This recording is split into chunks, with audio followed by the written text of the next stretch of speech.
Dan pemirsa, untuk mengulasnya lebih dalam terkait dengan pidato Presiden Prabowo Subianto dalam rapat paripurna DPR RI mengenai kerangka ekonomi makro dan pokok-pokok kebijakan fiskal 2027, telah bergabung bersama kami melalui jaringan internet, yaitu ada politisi senior PDIP Andreas Hugo Pereira, kemudian ada ekonom dari Center of Reform of Economics Yusuf Rendy Manilet, beserta Kamrus Samad, yang merupakan politisi Partai Gerindra, serta Fitra Faisal Hastiadi selaku tenaga ahli utama Badan Komunikasi Pemerintah Republik Indonesia. Selamat sore, Bapak-Bapak semua. Selamat sore. Selamat sore. Selamat sore. Kami akan menuju kepada Badan Komunikasi terlebih dahulu. Ada Mas Fitra. Mas Fitra, ini tadi kita sama-sama melihat bahwa Presiden meminta secara khusus untuk menyampaikan arah kebijakan ekonomi dan fiskal di depan DPR. Dan mengapa Presiden ini memilih menyampaikan langsung dan ini berbeda dari tradisi sebelumnya? Anda bisa jelaskan sebelumnya?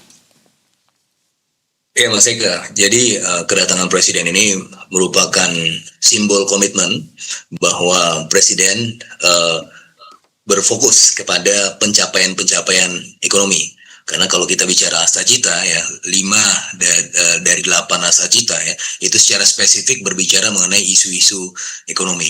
Nah, oleh karenanya kedatangan Pak Presiden yang biasanya yaitu disampaikan oleh Menteri Keuangan, tapi Pak Presiden dalam hal ini menganggap penting dan perlu untuk hadir in person untuk menyampaikan kerangka pikir ekonomi sampai tahun 2027 ke depan.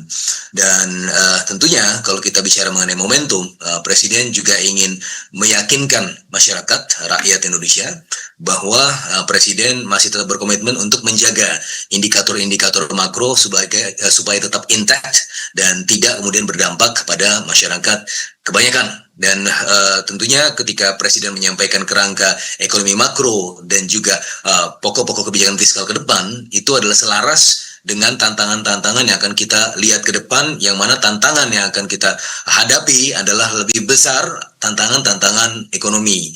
Nah, oleh karena Presiden memandang perlu untuk hadir secara langsung, apalagi ini adalah momen kebangkitan nasional, dan kebangkitan nasional, hari kebangkitan nasional ini bisa dimaknai sebagai mudah-mudahan insya Allah sebagai hari kebangkitan ekonomi. Karena dalam pidatonya Pak Presiden juga menyampaikan satu hal yang penting, bagaimana kita bisa mengkonsolidasikan kekayaan negara, kekayaan alam kita berdasarkan amanat konstitusi sebesar-besarnya untuk kepentingan rakyat.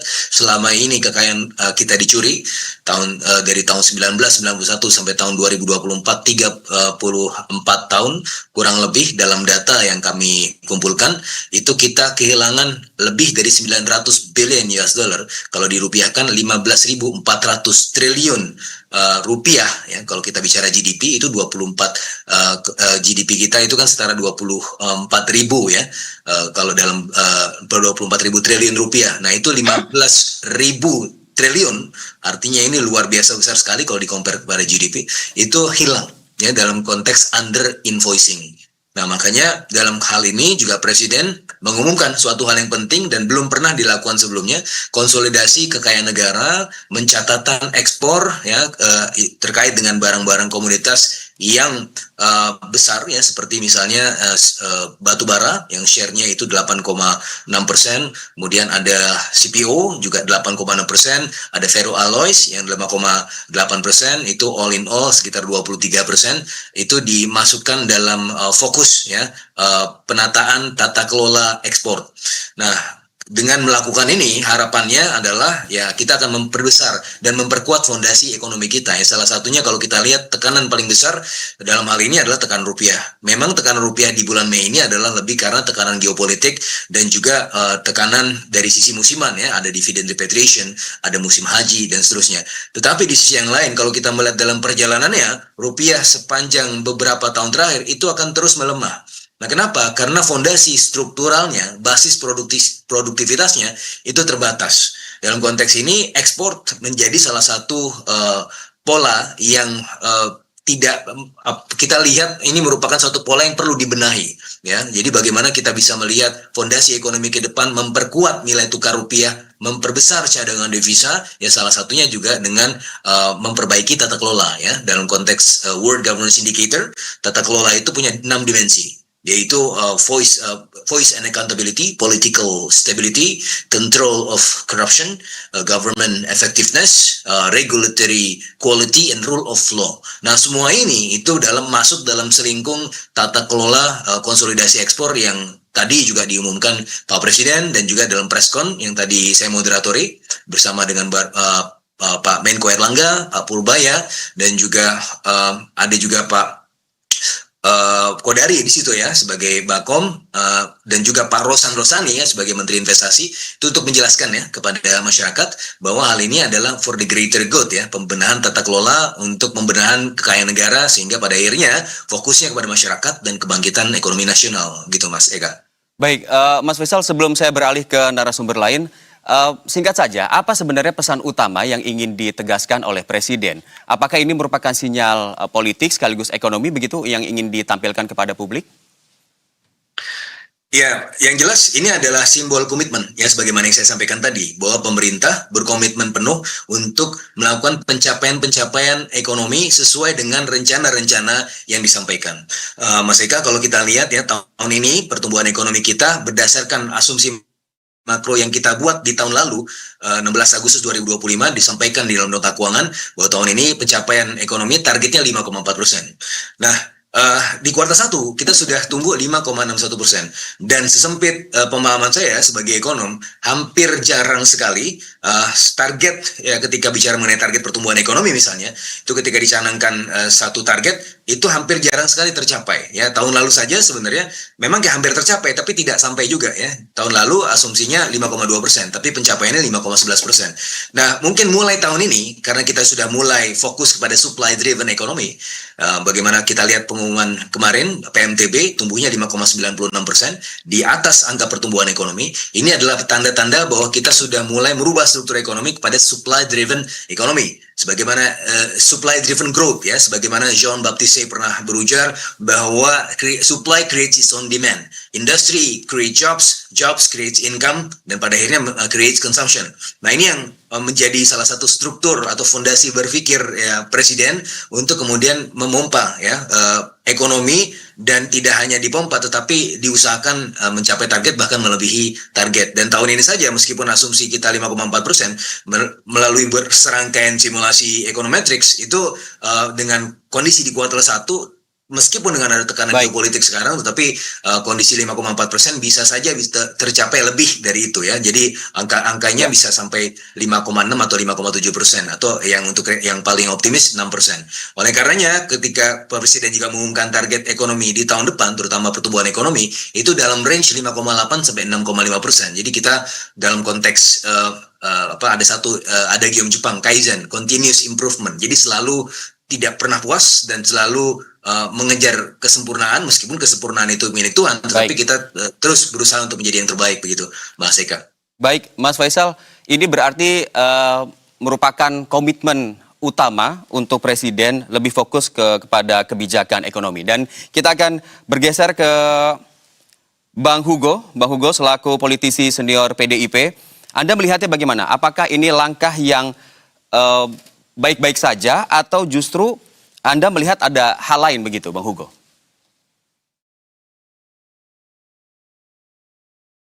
Bang Hugo? Bang Hugo, mungkin audionya belum dibuka. Kami belum mendengar suara Bang Hugo. Oh, oke. Ya. Udah kedengaran, Mas? Oke.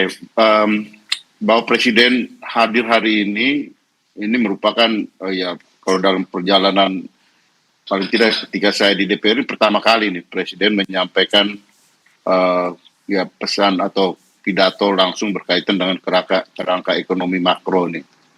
Dan apa yang kita saksikan hari ini bahwa Presiden menyampaikan hal-hal yang ya tadi sudah disampaikan oleh beliau dari istana tadi, bahwa ada hal-hal prinsip yang ingin disampaikan oleh Presiden soal komitmen pemerintah dan juga berkaitan dengan ya pertumbuhan ekonomi. Ya banyak hal yang menurut saya apa yang ditunggu oleh masyarakat gitu.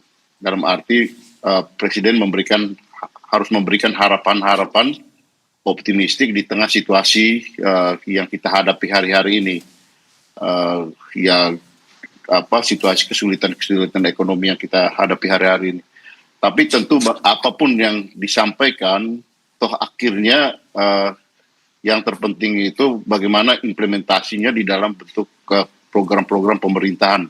Karena beberapa waktu ke depan kami di DPR kami akan bicara dengan kementerian dan lembaga yang berkaitan dengan APBN tahun 2027, RKAKL, dan ini tentu berimbas langsung pada masyarakat. Jadi masyarakat tentu menunggu apa yang dipidatokan oleh Presiden ini gitu, dan bagaimana respon dari masyarakat, respon dari pasar, respon dari para pelaku ekonomi, investor, itu yang paling penting.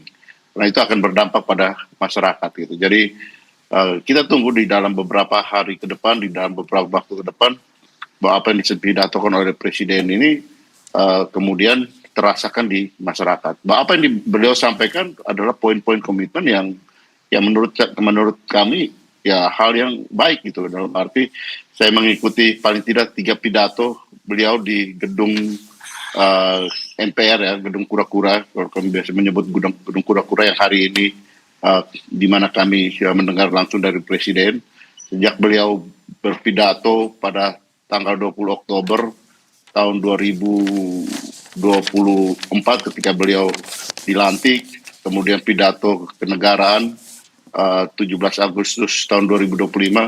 Nah, pidato-pidato itu bagus gitu, dalam arti beliau sangat optimistik dan beliau mempunyai semangat untuk membangun negara ini dengan melihat berbagai persoalan yang dihadapi oleh bangsa ini dan bagaimana solusi jalan keluarnya yang beliau sampaikan. Nah, yang ditunggu masyarakat adalah apa yang beliau sampaikan itu terasakan di dalam kehidupan sehari-hari, itu yang paling penting.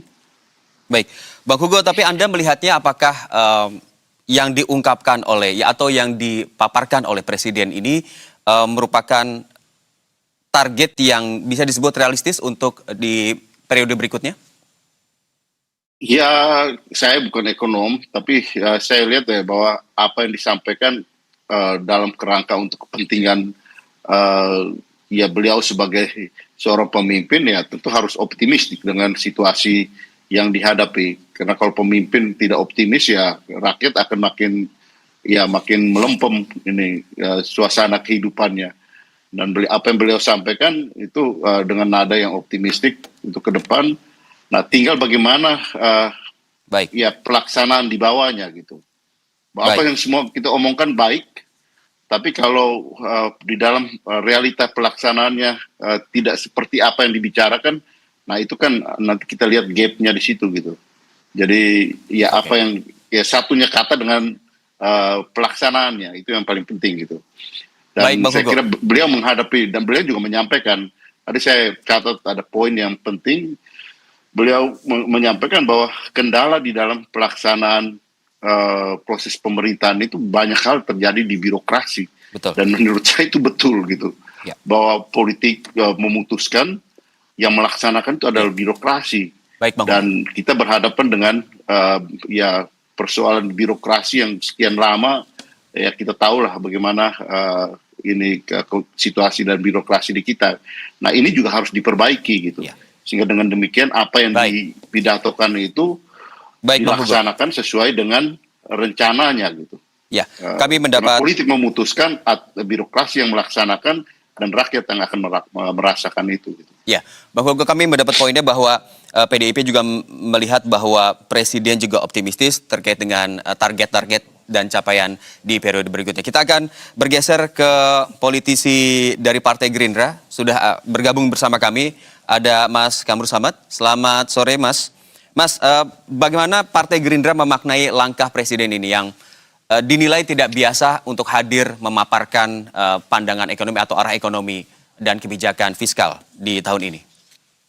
Ya, ini menurut kami telah meningkatkan kualitas demokrasi kita, khususnya dari sisi perumusan sebuah kebijakan ekonomi.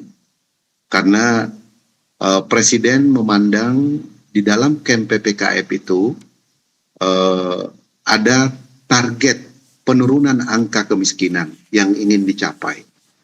Ada target penurunan angka pengangguran yang ingin dicapai.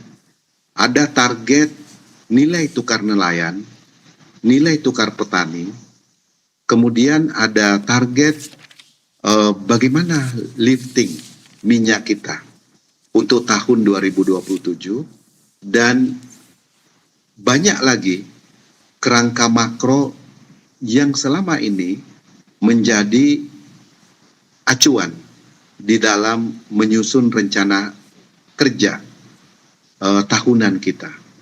Pembahasan pendahuluan ini menjadi bermakna karena telah menunjukkan bahwa Presiden mengajak kita semuanya untuk menggunakan data dalam setiap perdebatan, dalam setiap dialog, supaya lebih teknokratik untuk mendorong kualitas arah kebijakan ekonomi kita. Dan pada akhirnya kita tentu memang berharap pertumbuhan ekonomi kita itu lebih berkualitas ke depan. Nah, kualitas pertumbuhan ekonomi itu nanti akan kita bisa ukur bahwa setiap 1% pertumbuhan ekonomi yang dicanangkan oleh pemerintah, berapa banyak lapangan kerja yang terbuka. Menurut banyak ekonom, setiap pertumbuhan ekonomi 1% di negara berkembang, kisarannya 900.000 sampai 950.000 lapangan kerja baru yang terbuka. Nah, sektornya mana saja? Itu nanti itulah yang akan direncanakan untuk tahun 2027. Yang kedua, momen kebangkitan nasional ini menurut kami juga digunakan sebaik-baiknya Presiden untuk kalau boleh saya katakan, menavigasi ulang sistem ekonomi kita. Yang beliau sampaikan tadi, bahwa 7 tahun terakhir ini, ekonomi Indonesia rata-rata tumbuh 5%. Dan kalau kumulatif kita hitung, harusnya PDB kita juga tumbuh jauh lebih signifikan, karena 34,9% pertumbuhan ekonomi kumulatif dalam 7 tahun kalau dirata-ratakan. Lalu kemudian angka kemiskinan harusnya jauh lebih menurun, tetapi kenyataannya tidak. Nah, ini ada satu honestly di sini. Ada satu kejujuran seorang pemimpin, sekaligus political will seorang pemimpin untuk mengoreksi kebijakan dari dalam di depan rakyatnya melalui forum parlemen. Ini yang patut kita hargai dan berikan apresiasi. Karena itu, camp PPKF yang selama ini perdebatannya hanya ada di parlemen dengan pemerintah, sekarang perdebatannya itu ada di tengah-tengah masyarakat. Dan tentu sebelum nota keuangan dibacakan di 15-16 Agustus nantinya, maka kita yakin dan percaya kualitas kebijakan pembangunan ekonomi nasional kita untuk 2027 akan jauh lebih baik. Nah, yang ketiga, kami juga melihat pesan optimisme untuk membangun kepercayaan kepada pasar, kepada dunia usaha, sekaligus mengoreksi berbagai bottlenecking ya yang terjadi karena lambatnya, tadi senior kita Bang Andreas menyebut birokrasi, kemudian regulasi yang tumpang tindih, lalu kemudian institusi tertentu yang beliau sebut tadi seperti Bea Cukai misalnya. Itu semuanya beliau sampaikan di depan rakyat Indonesia di dalam forum parlemen. Ini artinya sangat serius beliau ingin. Nah, tinggal kita mendorong betul. Bang Andreas mengatakan menteri-menterinya, bagaimana menteri-menteri ini menerjemahkan visi misi Presiden, rencana kebijakan ini, turunannya, koordinasi yang efektif supaya implementasinya yang menjadi tantangan selama ini bisa diatasi. Dan kita apresiasi Menkyu memimpin Satgas the bottlenecking untuk memutus setiap masalah yang dihadapi, khususnya masalah investasi. Nah, ini hal-hal teknis yang sudah Baik. dilaksanakan, dan mudah-mudahan terus bisa diefektifkan kerja-kerja implementatif yang produktif. Begitu, Mas. Baik, Mas Kamil Samad, sama halnya seperti dua narasumber sebelumnya, ada Bang Hugo dan juga Mas Fitra gitu, menilai bahwa kehadiran Presiden dalam forum parlemen ini merupakan langkah yang positif. Dan kami juga akan bertanya kepada narasumber berikutnya. Ini ada ekonom dari Center of Reform of Economics, ada Mas Yusuf Rendy. Mas Yusuf, bagaimana Anda melihatnya, seberapa realistis target pertumbuhan ekonomi yang sudah ditetapkan oleh pemerintah, yang tadi juga dipaparkan oleh Presiden? Anda sudah sudah punya penilaian khusus terkait dengan kehadiran Presiden dan juga targetnya, tapi kami tunggu jawabannya setelah jeda pariwara berikut ini ya.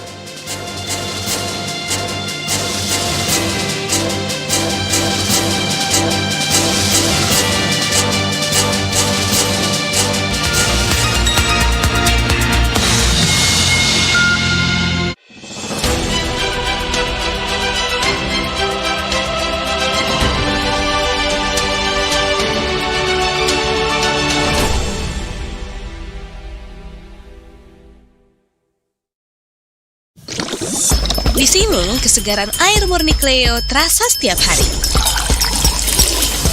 Cleo diproses menggunakan teknologi nanofilter, menghasilkan air murni yang ringan dan segar rasanya. Aman dari bromat dan baik untuk kesehatan. Air murni Cleo sudah BPA free, jadi lebih aman dan sehat untuk keluarga. Cleo, murni airnya, segar rasanya.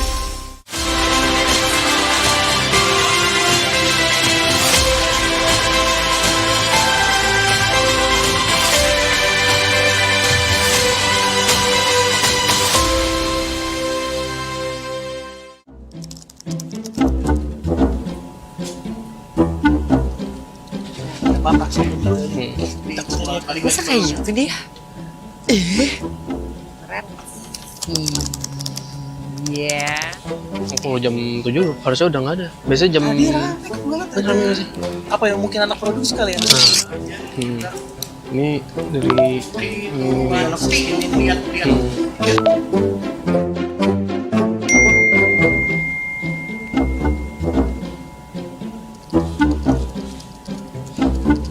Cia, lu ngirim apa ini di grup? Gosip, baca aja. Aduh, lu jangan ngirim-ngirim ini gosip-gosip begini di grup. Ntar lu bisa dipidanain lu. Serius lu? Serius gua. Kemarin gua baca ini di berita1.com. Kalau lu ngirim-ngirim begini, lu bisa dipidanain. Mending lu cepet hapus deh daripada lu dipidanain sama Kak Haryo lu. Ya udah deh, gue delete.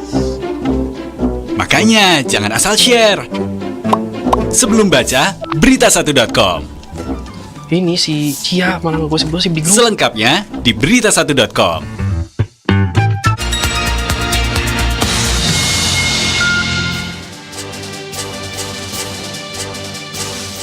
Pemirsa, terima kasih Anda masih bersama kami di Berita Satu Utama. Kita masih membahas mengenai pidato Presiden Prabowo Subianto dalam rapat paripurna DPR RI mengenai kerangka ekonomi makro dan pokok-pokok kebijakan fiskal. Kita lanjutkan diskusi bersama ekonom dari Center of Reform of Economics, Mas Yusuf Rendy. Mas Yusuf, bagaimana Anda menilai seberapa realistis target pertumbuhan ekonomi yang sudah ditetapkan, dan apakah target tersebut bisa menjadi faktor yang optimistis di tengah kondisi global saat ini? Ya, sebelum saya menjawab terkait bagaimana target yang disusun dalam asumsi makro, izinkan saya terlebih dahulu mungkin mengomentari juga ya terkait kehadiran Pak Presiden yang pertama kalinya. Tadi sudah disinggung sebelumnya oleh para narasumber, tetapi izinkan mungkin saya berbicara dengan spektrum yang sedikit berbeda ya. Jadi kalau kami melihatnya secara simbolik ketika kepala negara turun langsung membacakan dokumen yang selama ini identik dengan domain teknokratis Menteri Keuangan, pesan yang muncul itu adalah bahwa arah fiskal dan juga kebijakan tahun depan itu akan menjadi sangat dipersonalisasi oleh keinginan ataupun dorongan kebijakan yang ingin dilakukan oleh Presiden. Pemerintah sendiri kan sudah menjelaskan bahwa langkah itu dilakukan karena dokumen tersebut memuat program-program prioritas ya yang berasal langsung dari presiden. Nah, dalam politik anggaran, simbol seperti ini penting karena memberi sinyal bahwa prioritas fiskal ataupun kebijakan ke depan atau di tahun depan itu tidak hanya bersifat administratif gitu ya, tetapi juga menjadi bagian dari agenda politik utama pemerintahan. Nah, muncul kemudian pertanyaan apakah kemudian ini legal dan bagaimana kewenangannya? Kalau menurut kami sebenarnya itu sah-sah saja gitu ya, karena secara konstitusional presiden juga memiliki otoritas penuh ya dalam penyusunan arah kebijakan fiskal. Yang menjadi kemudian catatan kami adalah bagaimana kemudian kebijakan ini bisa saja dipandang sebagai sentralisasi pengambilan keputusan, terutama kalau misalnya diambil dari sudut pandang persepsi pasar. Jadi ketika prioritas anggaran diumumkan langsung oleh presiden di ruang politik tertinggi, ruang koreksi teknokratis ini menjadi lebih terbatas ya menurut kami, karena apa yang sudah disampaikan oleh kepala negara cenderung dipandang sebagai semacam suatu mandat politik ya, yang nanti akan cukup menantang untuk direvisi di level kementerian maupun mungkin di parlemen. Nah, dalam situasi seperti itu, pasar biasanya mulai bertanya ya, apakah kemudian proses penyusunan kebijakan itu nantinya itu akan tetap berbasis berbasis kajian yang matang atau justru bergerak terlalu cepat mengikuti momentum politik. Ini analisis kami dan harapannya tentu analisis ini salah ya, karena tadi saya menyinggung bahwa ini akan sulit direvisi, tetapi kita menitip harapan kepada bapak-bapak di parlemen bahwa proses check and balance antara legislatif dan juga eksekutif itu tetap bisa berjalan meskipun ada nuansa ataupun simbol politik yang dijalankan oleh Pak Presiden dalam pidatonya di gedung MPR DPR siang tadi gitu. Nah, berlanjut kepada masalah target asumsi makro, saya kira memang kita melihat ada pesan yang cukup optimistis gitu ya, dan ini juga terlihat dari tema yang disusun dalam camp PPKF yang berjudul stabil dan tumbuh tinggi. Tentu sorotan utamanya itu lebih ke orang yang biasa sering lihat itu ke kenaikan pertumbuhan ekonomi gitu ya, yang di set 5,8 sampai 6,5 ya, dan ini jauh lebih tinggi dibandingkan asumsi APBN 2026 yang di set tadi sudah disinggung 5,4. Seluruh asumsi pendukungnya juga kalau kita perhatikan dibuat selaras ya dengan target pertumbuhan ekonomi, mulai dari inflasi yang dijaga rendah, kemudian juga nilai tukar rupiah yang diasumsikan berada di rentan 16.800 sampai 17.500 per dolar AS. Nah, dari beberapa catatan asumsi makro yang disampaikan oleh Pak Presiden, saya kira ada beberapa hal yang kita perlu cermati gitu ya. Misalnya dalam konteks nilai tukar rupiah. Rupiah per hari ini kalau kita lihat bergerak di atas 17.700 gitu ya. Artinya kalau kita bandingkan batas terlemah asumsi kurs untuk 2027 nanti itu relatif masih lebih kuat dibandingkan kondisi pasar saat ini. Begitupun juga dengan asumsi harga minyak yang dipasang cukup lebar ya. Kalau kita lihat kan 70 hingga 95 dolar AS per barel, yang kemudian ini sebenarnya menunjukkan pemerintah juga menyadari ya ketidakpastian global, terutama dari sisi geopolitik dan arah harga energi yang relatif masih tinggi setidaknya sampai dengan tahun depan. Jadi kalau kami perhatikan memang keseluruhan target asumsi makro ini ambisius, tetapi apakah kemudian ini akan tercapai dan ini akan menentukan kredibilitas pemerintah, itu akan sangat ditentukan dari kualitas eksekusinya. Kita saksikan dalam beberapa tahun terakhir beberapa asumsi makro yang ditetapkan oleh pemerintah itu kerap meleset. Di tahun ini harapan atau asa itu muncul ya, di kuartal pertama pertumbuhan ekonomi kita cukup baik, bahkan cukup tinggi. Nah, pertanyaannya adalah apakah kemudian momentum ini akan bertahan hingga akhir tahun nanti? Ini yang kemudian juga kita menunggu apa langkah-langkah apa yang akan dilakukan pemerintah untuk mencapai target pertumbuhan ekonomi di tahun ini dan juga di tahun depan. Selebihnya kalau kita lihat dari indikator-indikator sosial ya, tentu kita berapresiasi pemerintah ataupun presiden meletakkan target yang cukup besar, terutama dalam konteks penurunan tingkat kemiskinan, kemudian juga penciptaan lapangan kerja formal. Sekali lagi, ini merupakan hal yang patut kita apresiasi, tetapi kita nanti akan menunggu bagaimana langkah yang akan dilakukan pemerintah untuk mencapai target-target sosial ekonomi ini. Misalnya kalau kita bicara upaya untuk penciptaan lapangan kerja formal misalnya. Hal ini kan memang cukup sulit dilakukan selama kemudian tren dari industrialisasi kita itu belum kembali kepada level yang cukup besar gitu ya. Meskipun ini masih ada perdebatan apakah kemudian kita saat ini berada pada periode industrialisasi dini atau tidak, tetapi kuncinya memang kalau kita ingin mendorong penciptaan lapangan kerja formal yang baik, yang kemudian bisa memang meningkatkan tingkat kesejahteraan masyarakat dalam jangka waktu yang panjang, maka upaya untuk mendorong industri manufaktur itu merupakan hal yang tidak bisa dikesampingkan.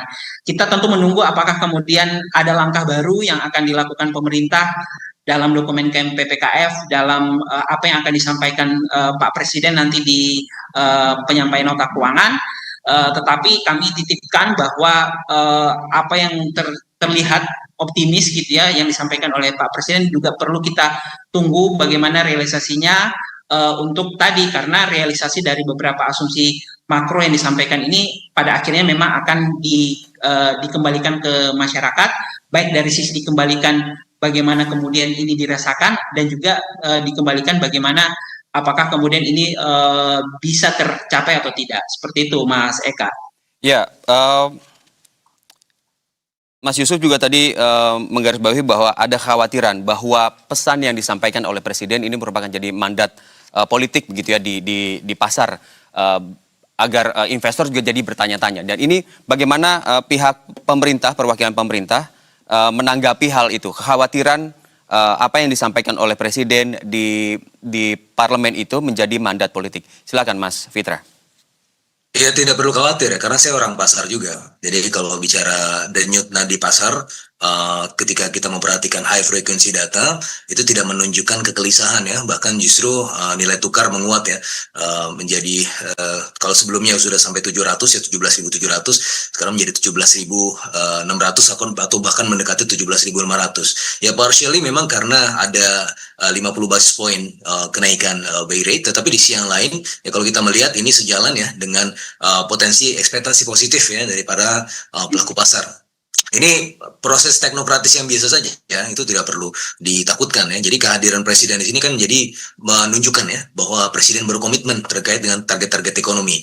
Ini tidak peduli siapa orangnya yang menyampaikan ya. Kalau sebelumnya Menteri Keuangan, sekarang Presiden, artinya berarti pemerintah memegang suatu fokus yang lebih tinggi lagi ya terhadap target pencapaian ekonomi gitu ya. Dan kalau misalnya kita lihat dari asumsi makro yang mendasarinya, sebenarnya itu sudah sangat diterima oleh pasar ya. Saya ada di grup pasar, di WA Group ya, di sekuritas ya, di fund managers, mereka sangat happy ya dengan beberapa asumsi ini karena sesuai dengan kondisi pasar, terutama kondisi rupiah ya. Kondisi rupiah itu kan dibuat memang menjadi satu kutub normal baru 16.500 sampai 16.800 sampai 17.500 ya. Jadi ini suatu hal yang sebenarnya merupakan satu batas yang rasional dan aman gitu ya.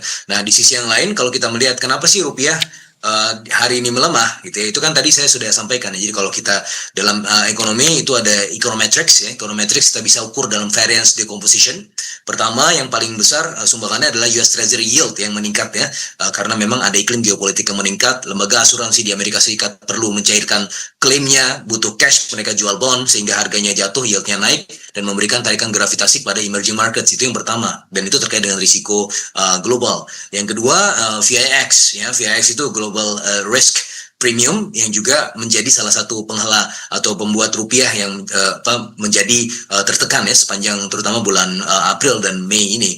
Dan juga tidak kalah penting ya, sebagaimana yang saya sampaikan tadi, ada dividend repatriation. You sell in May and go away and coming back again in St. Regis Day. Ini adalah suatu tren musiman bagi para fund managers terutama yang berlokasi di Western countries yang mengambil ya cashnya di bulan Mei untuk liburan gitu. Jadi ada tekanan musiman. Nah, ketika tekanan musiman itu diambil, iklim geopolitiknya itu kemudian mereda, sebenarnya nilai fundamental rupiah 16.700. Tapi kemudian asumsi makro dibuat di level 16.800 karena memang trajektori rupiah dalam konteks ini memang selalu melemah ya sepanjang tahun. Kenapa? Nah, dasarnya adalah produktivitas ya. Saya sudah menulis di buku saya Real Exchange Rate, Rebalance and Deindustrialization in Indonesia.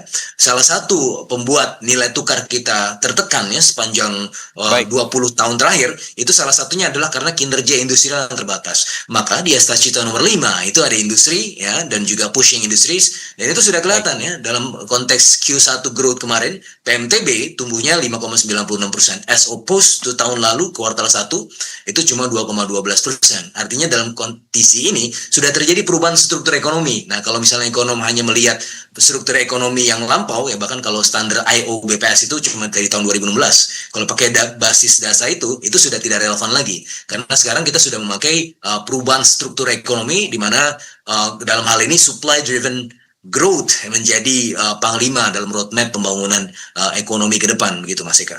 Baik, Mas Faisal, berarti kita tidak perlu khawatir dan pemerintah juga sudah menetapkan kebijakan-kebijakan yang mungkin bisa diterapkan dan bisa direalisasi di tahun 2027. Kita ke Bang Hugo. Bang Hugo, ini tadi kami juga menyoroti di ujung pidato Presiden Prabowo mengucapkan terima kasih kepada PDIP yang dinilai tetap memilih sebagai oposisi di pemerintahannya dan bagaimana PDIP ini menjadi penyeimbang begitu dari pemerintah terkait kebijakan ekonomi yang sudah ditetapkan pada saat tadi di forum parlemen.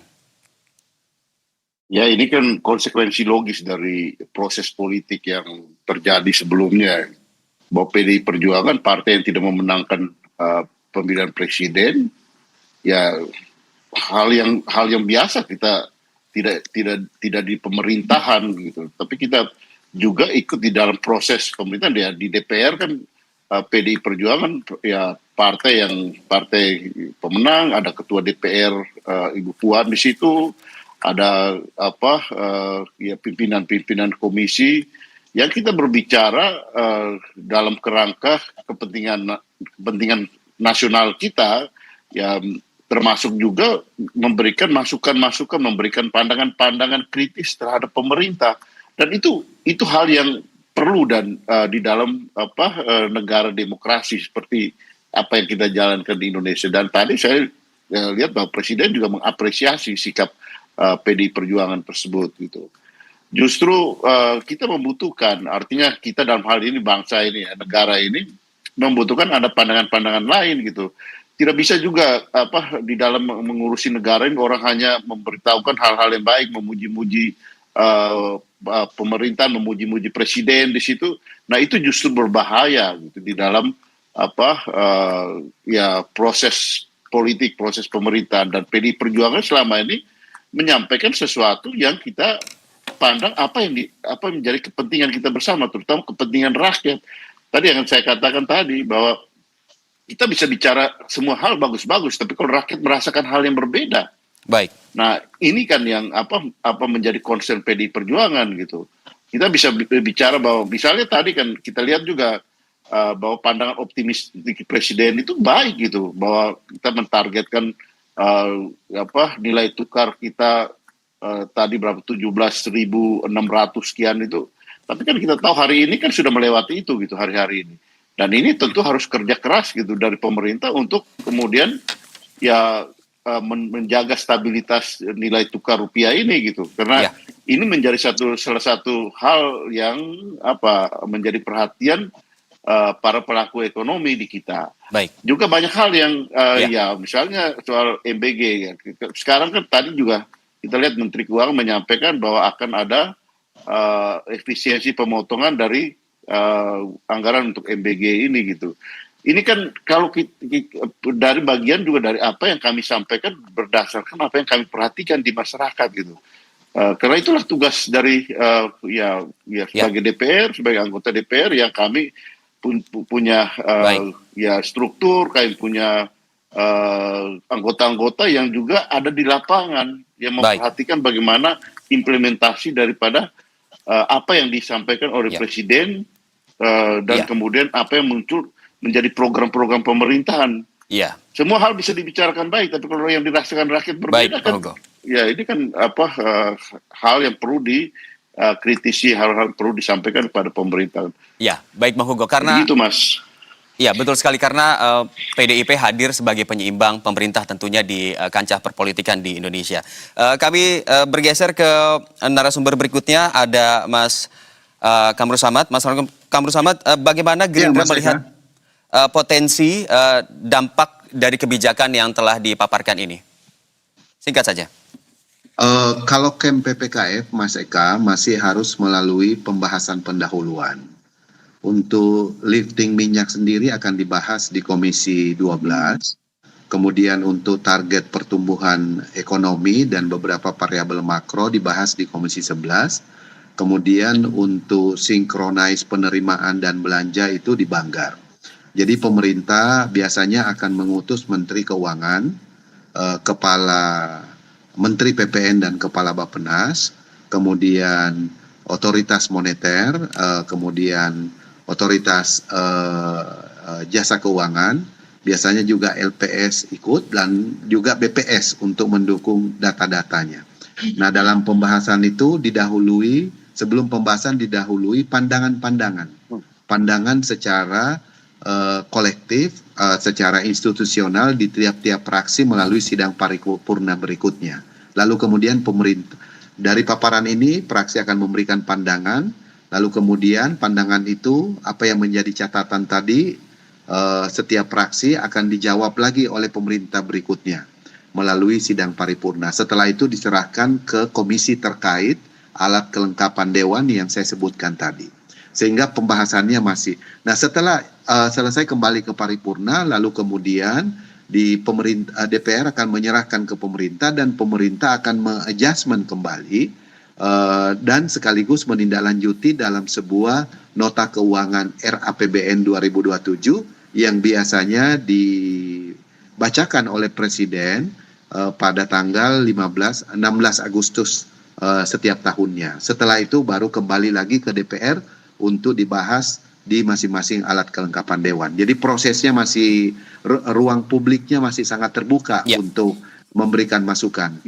Nah, yang kedua, kalau berkaitan dengan kebijakan perbaikan tata kelola ekspor, kita mengapresiasi komitmen dari seorang kepala negara untuk sungguh-sungguh memperbaiki tata kelola ekspor. Karena kekuatan Indonesia kan salah satunya adalah sumber daya alam.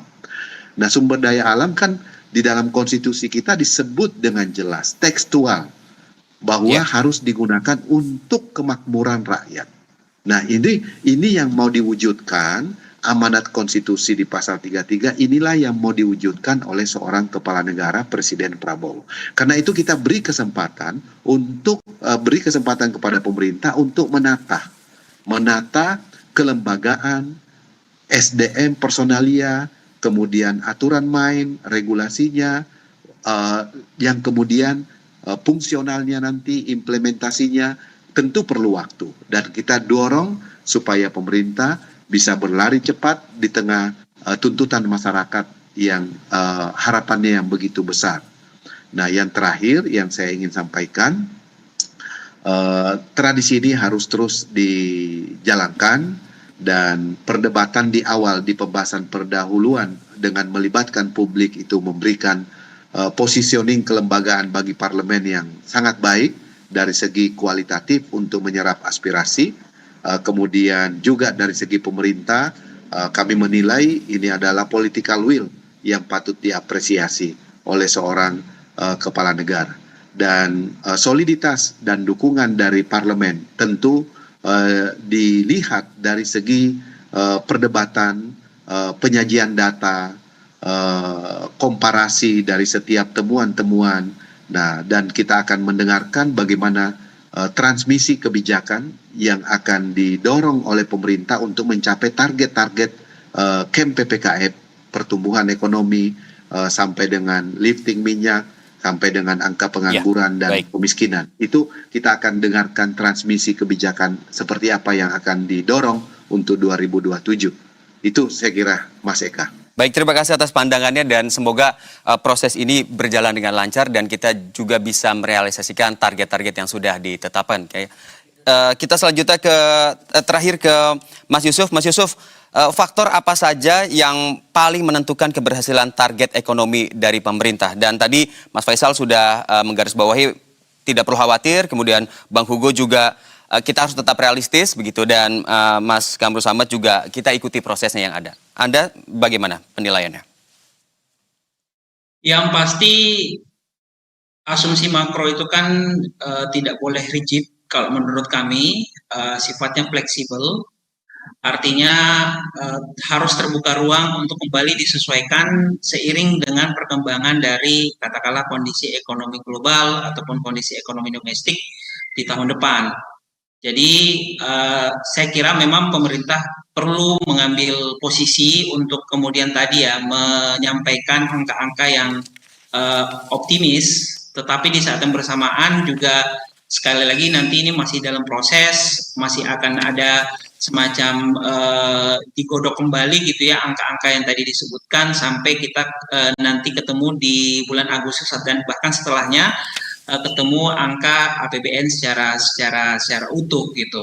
Tapi kalau menurut kami itu tadi bahwa kebijakan itu tentu fleksibel mengikuti perkembangan terkini, bahwa kemudian nanti harus dilakukan revisi itu tentu pemerintah harus membuka ruang gitu ya.